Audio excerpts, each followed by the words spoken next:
Shalom, selamat pagi. Mari kita memuji Tuhan.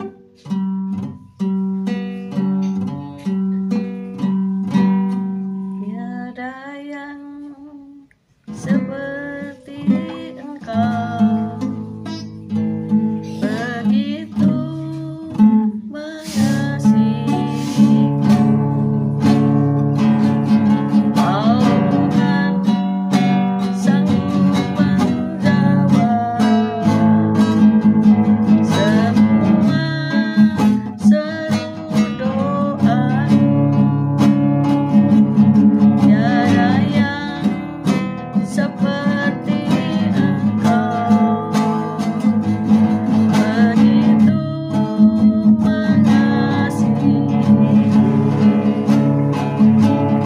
Oh Tuhan, sanggup melawan seluruh kehidupanku. Aku percaya Tuhanku ajaib, Kau turun tangan-Mu memulihkanku.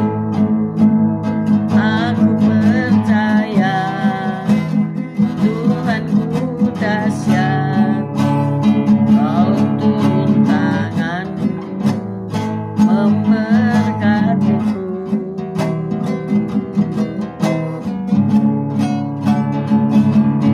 Tiada yang seperti Engkau, begitu mengasihiku. Oh Tuhan, sanggup menjawab semua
baik, Kau sungguh Allah yang sungguh sangat baik. Pagi hari ini Kau tetap menyertai kami dalam siaran gembala, siaran renungan pagi hari ini.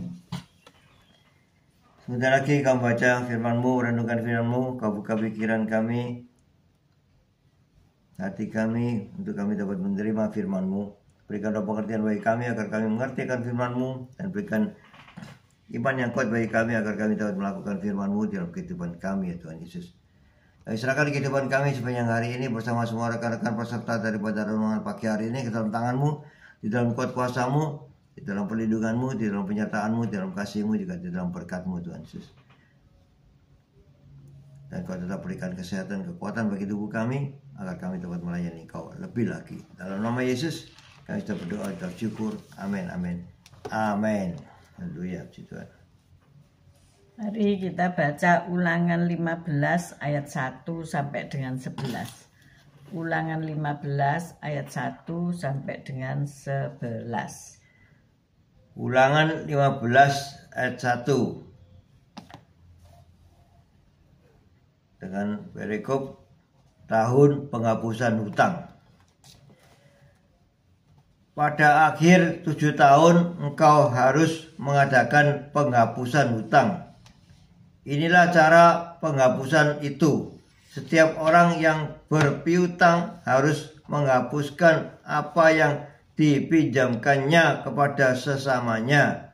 Janganlah ia menagih dari sesamanya atau saudaranya, karena telah dimaklumkan penghapusan hutang demi Tuhan. Dari seorang asing boleh kau tagih, tetapi piutangmu kepada saudaramu haruslah kau hapuskan.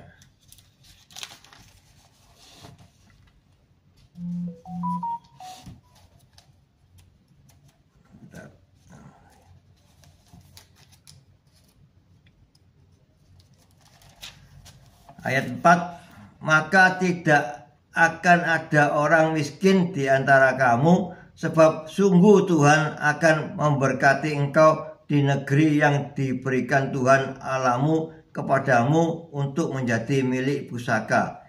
Asal saja engkau mendengarkan baik-baik suara Tuhan Allahmu dan melakukan dengan setia segenap perintah yang kusampaikan kepadamu pada hari ini. Apabila Tuhan Allahmu memberkati engkau seperti yang dijanjikannya kepadamu, maka engkau akan memberi pinjaman kepada banyak bangsa, tetapi engkau sendiri tidak akan meminta pinjaman. Engkau akan menguasai banyak bangsa, tetapi mereka tidak akan menguasai engkau. Jika sekiranya ada di antaramu seorang miskin, salah seorang saudaramu di dalam salah satu tempatmu di negeri yang diberikan kepadamu oleh Tuhan Allahmu, maka janganlah engkau menegarkan hati ataupun menggenggam tangan terhadap saudaramu yang miskin itu, tetapi engkau harus membuka tangan lebar-lebar baginya dan memberi pinjaman kepadanya dengan limpahnya, cukup untuk keperluannya seberapa ia perlukan. Hati-hatilah supaya jangan timbul di dalam hatimu pikiran dursila demikian. Sudah dekat tahun ke-7, tahun penghapusan hutang, dan engkau menjadi kesal terhadap saudaramu yang miskin itu, dan engkau tidak memberikan apa-apa kepadanya. Maka ia berseru kepada Tuhan tentang engkau, dan hal itu menjadi dosa bagimu. Engkau harus memberi kepadanya dengan limpahnya, dan janganlah hatimu berduka cita apabila engkau memberi kepadanya. Sebab oleh karena hal itulah Tuhan Allahmu akan memberkati engkau dalam segala pekerjaanmu dan dalam segala usahamu. Sebab orang-orang miskin tidak hentinya akan ada di dalam negeri itu. Itulah sebabnya aku memberi perintah kepadamu demikian. Haruslah engkau membuka tangan lebar-lebar bagi saudaramu yang tertindas dan yang miskin di negerimu. Amin. Amin, amin, amin. Kita baca sekali lagi Ulangan 15 ayat 4. Ulangan 15 ayat 4. Maka tidak akan ada orang miskin di antaramu, sebab sungguh Tuhan akan memberkati engkau di negeri yang diberikan Tuhan Allahmu kepadamu untuk menjadi milik pusakamu. Amin. Amin, amin.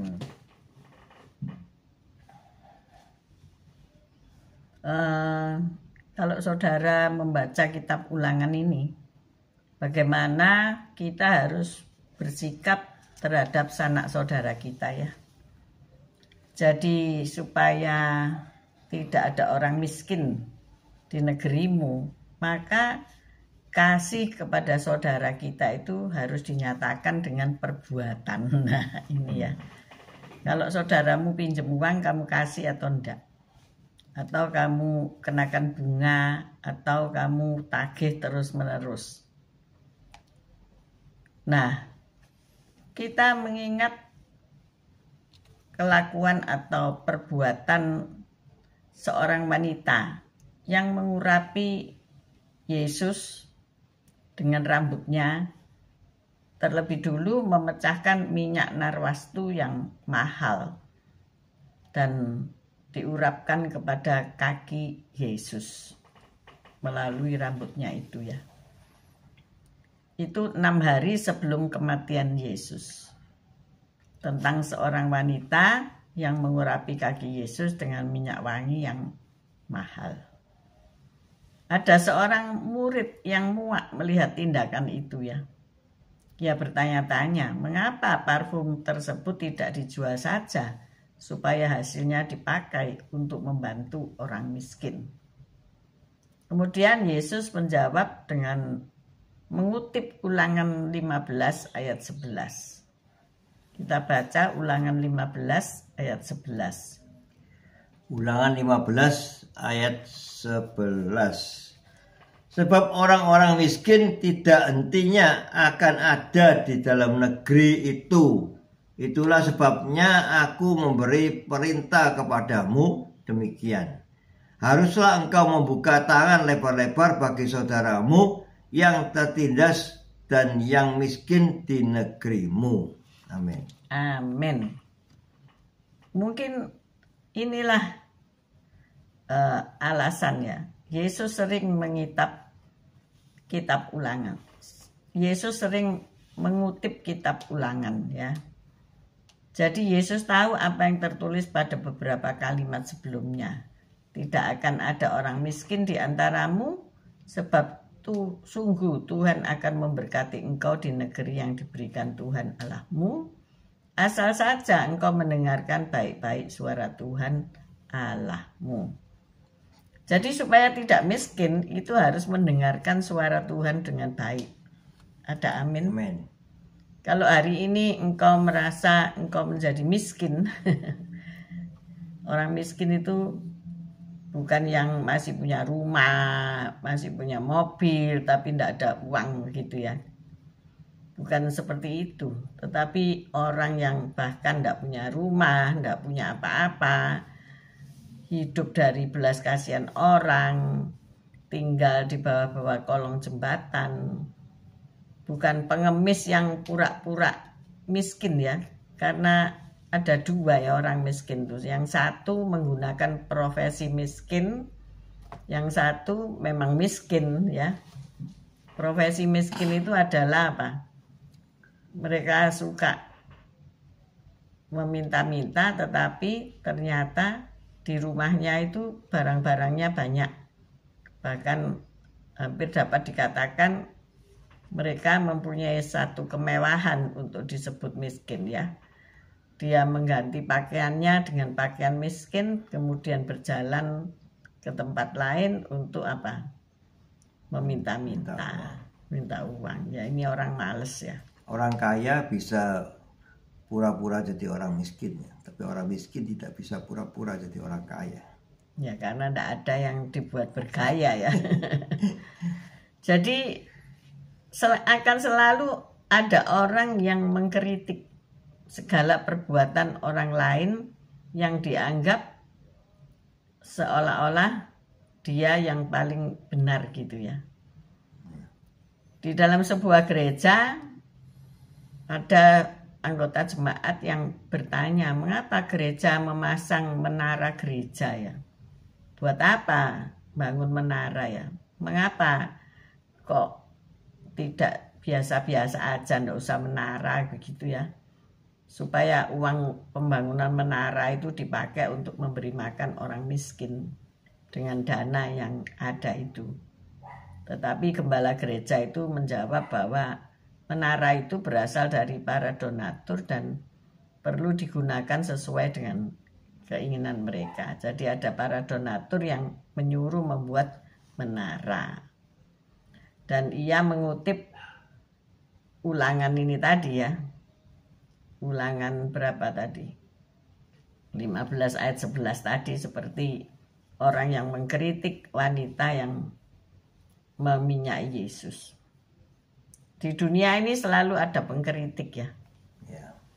Orang yang mengkritik, orang yang memfitnah, orang yang mengata-ngatai, orang yang membuat hidup berisik ya, membuat suara berisik di telinga kita. Seperti ada ilustrasi seekor burung gagak dan burung elang ya. Burung gagak ini berani untuk terbang bersama burung elang dan membuat suara gaduh ya, kak kak kak gitu. Dan bahkan ia berani loh menaiki punggung elang dan mematok-matok kepala elang. Tapi elang tidak peduli ya, dibiarin aja. Dan dia akan terbang lebih tinggi, makin tinggi, dan makin tinggi sampai ketinggian tertentu di mana burung gagak itu tidak bisa untuk hidup di ketinggian tersebut ya. Maka ia akan jatuh karena kehabisan nafas ya, sang burung gagak ini. Jadi ilustrasi ini berkata demikian, ketika engkau berbuat suatu kebaikan, berbuat sesuatu hal ya, ada orang saja yang usil, itu pasti ada yang mengkritik, kamu kok begini, kamu kok begitu, bahkan memfitnah, oh itu memboroskan, oh itu begini dan begitu. Sehingga engkau merasa ini kok orang ini resek ya. Apa bener enggak Pak Gem, ada orang yang resek? Jadi suka ngurusi orang lain, suka menggosipkan orang lain, suka membuat sesuatu pendapat-pendapat yang berbeda dan berkata-kata dengan lantang ya, sehingga membisingkan telingamu. Pasti ada orang yang sedemikian itu di satu kerumunan atau di satu lingkungan pertemananmu ya. Tetapi belajar dari burung elang tadi, tidak usah digobres ya. Kalau ada peribahasa ya, anjing menggonggong, kafilah tetap berlalu. Tetap aja terbang tinggi sang elang itu, sampai akhirnya si gagak jatuh karena tidak bisa hidup di ketinggian itu. Nah, kamu juga harus demikian. Jangan hiraukan orang-orang yang nyinyir. Nah, itu nyinyir lebih cocok ya, nyinyir ya. Pakai baju panjang, kok panjang sih nanti keserimpet. Nah, pakai baju pendek, kok terlalu pendek toh, kakinya kelihatan. Nah, salah maneh. Lalu ada baju yang 3/4 midi. Kamu kalau pakai itu jelek loh. Gak panjang, gak pendek ya.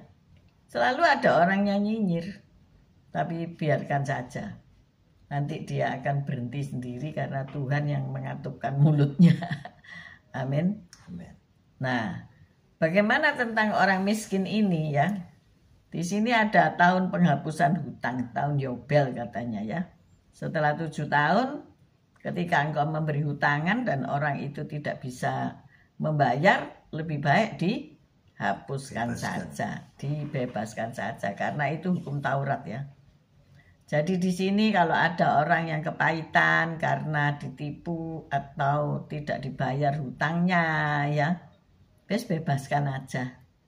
Karena Allah sanggup untuk memberkati kamu berlipat kali ganda. Amin.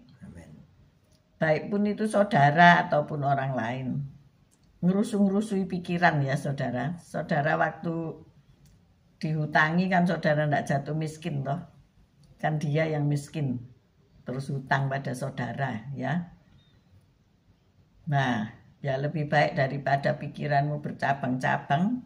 Tuhan sudah memperingatkan itu ya. Engkau harus apa? Timbul amarah pada dirimu. Ya mangkel, nanti timbul kanker ya. Amarah ya. Kepahitan. Ikat diri sendiri. Ya itu hati-hatilah. Ini ayat berapa tadi? 9. Ayat 9. Hati-hatilah supaya jangan timbul di dalam hatimu pikiran dursila demikian. Sudah dekat tahun ke-7 tahun penghapusan hutang dan engkau menjadi kesal terhadap saudaramu yang miskin itu dan engkau tidak memberikan apa-apa kepadanya, maka ia berseru kepada Tuhan tentang engkau dan hal itu menjadi dosa bagimu. Serem juga ya. Ketika engkau masih menagih dan menagih tapi mereka tidak bisa membayar, ternyata yang dosa itu kamu. Mereka berseru kepada Tuhan. Jadi Tuhan tolong, gimana ini? Tuhan pakai ya. Saya pikir begini, menurut pendapat saya, orang miskin selalu ada padamu. Ya memang karena orang-orang ini tidak taat kepada perintah Tuhan. Bangsa Israel itu sebetulnya bangsa yang kuat ya. Karena mereka itu menikah harus satu fam ya. Dalam arti satu bangsa Israel begitu ya. Tidak boleh dengan orang luar. Nah itu kan pernikahan itu membuat mereka strong ya. Karena harta mereka sudah kaya semakin kaya ya, karena mereka dalam lingkungan keluarga jadinya ya. Tetapi hal itu dikunci dengan bila seseorang saudaramu itu jatuh miskin, entah karena ditipu orang, entah karena investasi salah, entah karena hal apapun, mendapat musibah, engkau harus menolong. Nah ini luar biasanya. Jadi perkeluargaan mereka, bukan persahabatan ya, sikap kekeluargaan mereka itu dinyatakan ya. Jangan cuma ngomong doang.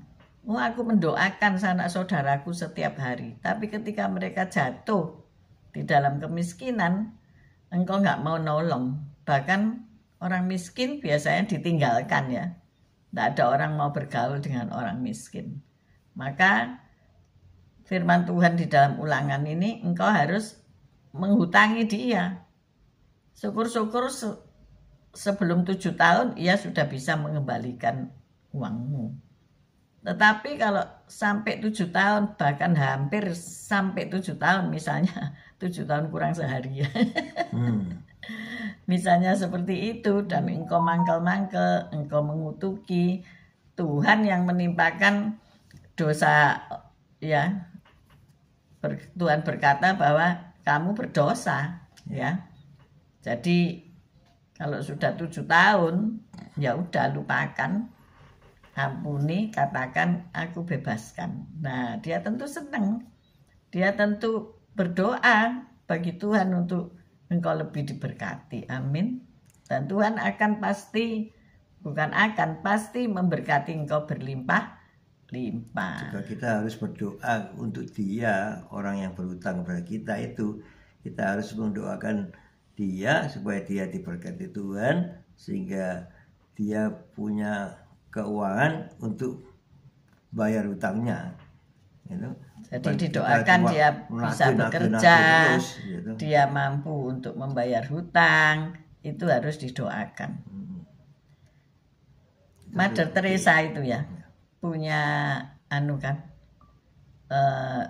katakanlah rumah apa ya, ministry daripada kasih sayangnya itu di India kan punya suatu bangunan, atau kalau kita di Indonesia ngomongnya apa, panti gitu ya, yang menampung orang-orang miskin, orang-orang papa, orang-orang sakit yang tidak punya keluarga untuk merawat ataupun ya mereka tinggal di jalanan. Lah, oleh Mother Teresa itu kan mereka dibawa, dirawat, bahkan kalau meninggal dimakamkan dengan sewajarnya, diorangkan ya. Nah, di situ pun di depan pantinya itu berderet orang yang meminta-minta ya. Mereka yang mempergunakan kesempatan untuk orang-orang yang datang mengunjungi pantinya itu. Nah, mereka juga minta sedekah ya. Nah, orang-orang yang jenis ini itu bukan orang yang menjadi target daripada Ibu Teresa ya. Tetapi mereka itu minta miskin absolut. Minta miskin seumur hidup ya, karena mereka menjadikan meminta-minta itu profesi. Nah, ini harap dibedakan ya. Jadi ada orang yang memang profesinya demikian. Tetapi kita harus mengasihi juga kepada mereka, mendoakan mereka agar sadar. Jadi disinilah kita harus bisa bijaksana ya. Kini orang-orang miskin dimanfaatkan untuk mengalihkan perhatian dari Yesus, orang Israel sejati yang akan taat sepenuhnya hingga akhir. Yesus itu orang Israel sejati yang taat sepenuhnya ya.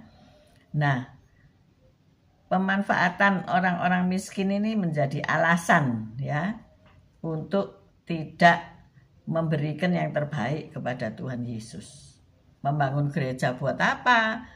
Pakai lantai marmer, orang lantai keramik aja bisa, ya kan gitu. Lebih baik selisih harganya dibuat membantu orang-orang miskin, begitu ya. Apa saja pasti dikritik ya. Kehidupanmu buat apa kamu beli mobil mewah? Kalau misalnya mobil biasa kan bisa jadi 3 mobil, bisa dipakai untuk pelayanan, perjalanan misi dan sebagainya. Selalu ada kritikan-kritikan. Tapi kita tidak perlu memilih antara Yesus dan orang miskin. Dengan mengasihi Yesus, kita pasti mengasihi sesama kita dengan sepatutnya. Ya. Orang miskin selalu ada di sekitar kita ya. Setelah orang miskin satu ini dipenuhi semuanya, nanti ada lagi yang lain. Jadi ya, kita ya, Yesus sudah berkata demikian kan, selalu ada pada kita. Ya, makanya itu gereja ada bagian atau seksi diakonia ya, yang mengurusi janda-janda, yang mengurusi orang-orang yang tidak mampu. Ya, puji Tuhannya tidak sampai kepada jemaat homeless people ya, karena mereka juga dibantu, misalnya di dalam rumah tangga mereka dibantu untuk mendapatkan kontrakan atau kos gitu ya, bisa dibantu. Dan akhirnya mereka juga dibimbing di dalam firman Tuhan. Nah, itulah perlunya, sehingga mereka bisa menyelesaikan kehidupan mereka dengan baik gitu ya. amin. Ada banyak orang-orang yang dulunya orang-orang diakonia tetapi sekarang sudah menjadi mandiri ya. Nah, itu kan hasil daripada kita mengasihi sesama manusia. Jadi dengan mengasihi Kristus, kita akan juga mengasihi sesama manusia kita. Terutama saudara-saudara seiman ya, dan saudara-saudaramu sendiri. Bantulah mereka sehingga mereka tidak menjadi kutuk bagimu. Amin. Amin. Mungkin hari-hari ini engkau baru tahu ya, bahwa ada tahun pembebasan utang ya, 7 tahun. Tetapi jangan hari ini kamu berhutang dan berniat untuk tidak membayar. Nunggu 7 tahun tidak membayar. Menurut firman Tuhan kan 7 tahun kau harus bebaskan hutangku. Kenapa Ya. kau masih nagih terus? Ya, bisa saja itu Bisa dibuat senjata. dibuat senjata ya. Jadi sebelum 7 tahun cepet-cepet ditagih ya. Enggak lah, kita joke sebentar ya. Iya. Ya kalau memang keadaan dia tetap miskin, Tetap ada ya yang sudah nggak dibayarkan, usah apa yang ditagih. dibayarkan. Tetapi ketika ia sudah berhasil ya, seringkali itu di medsos itu banyak yang orang-orang kepahitan begini. utang nggak dibayar-bayar, tapi dia itu healing-healing kemana-mana. Pernah nggak baca medsos demikian? Pernah nggak? Utangnya bayar, jangan healing-healing tok. Pernah nggak ada tayangan demikian? Saya pernah melihat ya, bagaimana orang gemes gitu. Orang yang ngutangi, orang yang berikan pinjaman itu tidak pernah healing-healing, tapi pinjam itu yang pinjam healing-healing terus ya. Mau nyicil tapi dibuat nggak mau nyicil, tapi dia bisa membeli barang-barang, dia bisa healing jauh-jauh, tiap liburan dia bisa berlibur, tapi utang lupa, nggak pernah dibayar ya, nggak pernah dicicil ya. Oke, kita mau berdoa supaya kita punya hati seperti hati Yesus. Dan bagi orang yang saat ini merasa miskin atau memang benar-benar miskin, ayo taati firman. Cuman itu doang loh ya. Bukan berarti engkau harus bekerja siang malam, kaki jadi kepala, kepala jadi kaki. Enggak. Mulailah taati firman ya. Mulai cari kerajaan Allah lebih dulu. Kalau hari ini utangmu banyak, engkau ditagih, bahkan diuber-uber debt collector ya, berhenti berhutang, kemudian mulai taati firman ya. Nanti kamu pasti dapat pekerjaan, dapat berkat, mulai hidupmu berubah. Bebas dari hutang. Jadi kamu jadi bebas dari hutang, tapi kamu akan menghutangi banyak bangsa. Oh, luar biasa, berarti kamu sultan gitu ya.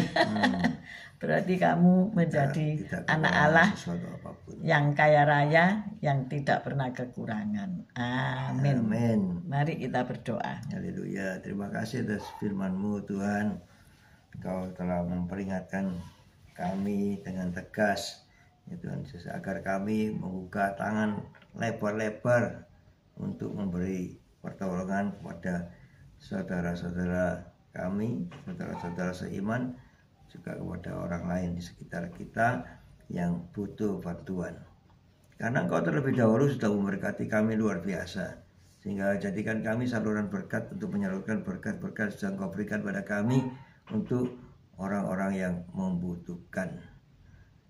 Terima kasih Tuhan Yesus. Kami mau taati firman-Mu ini, dan kami Kau berikan iman yang kuat bagi kami agar kami dapat melakukan perintah-perintah-Mu, firman-Mu ini. Terima kasih Tuhan Yesus. Haleluya. Amin. Bapak, kami berdoa untuk fan-fan yang mau pindah rumah, ada banyak kesulitan dalam kehidupannya. Tuhan buka jalan saat tiada jalan, dan biarkan ia tetap kuat di dalam imannya kepada Yesus. Amin. Kami percaya selalu ada pertolongan. Haleluya. Juga mereka yang pemulihan dari sakit penyakitnya, dari habis operasi, mungkin operasi mata, operasi tulang dan sebagainya, Tuhan menyembuhkan mereka. Kami juga berdoa untuk mereka yang setia membaca firman, berikan mereka kekuatan untuk melakukan firman itu, sehingga mereka hidupnya diberkati oleh Tuhan.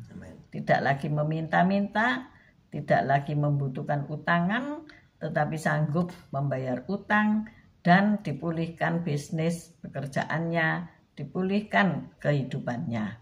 Tetap sehat sehingga tidak ada yang bocor di dalam kehidupan ekonominya. Terima kasih ya Tuhan. Kami mengangkat kedua belah tangan kami untuk menerima berkat-Mu. Tuhan memberkati engkau, Tuhan melindungi engkau. Tuhan menyinari engkau dengan wajahnya dan memberikan engkau kasih karunia. Tuhan menghadapkan wajahnya kepadamu dan memberikan engkau damai sejahtera. Terimalah berkat dari Allah Bapa, Putra dan Roh Kudus, berkat kasih, sukacita, damai sejahtera mulai pagi hari ini sampai Maranatha Tuhan Yesus datang untuk kedua kalinya, bahkan sampai selama-lamanya. Mari yang sudah menerima berkat Tuhan katakan bersama amin, amin, amin, amin. Tuhan Yesus memberkati kita semua. See you tomorrow guys. God bless you all. Thank you. Haleluya. Puji Tuhan.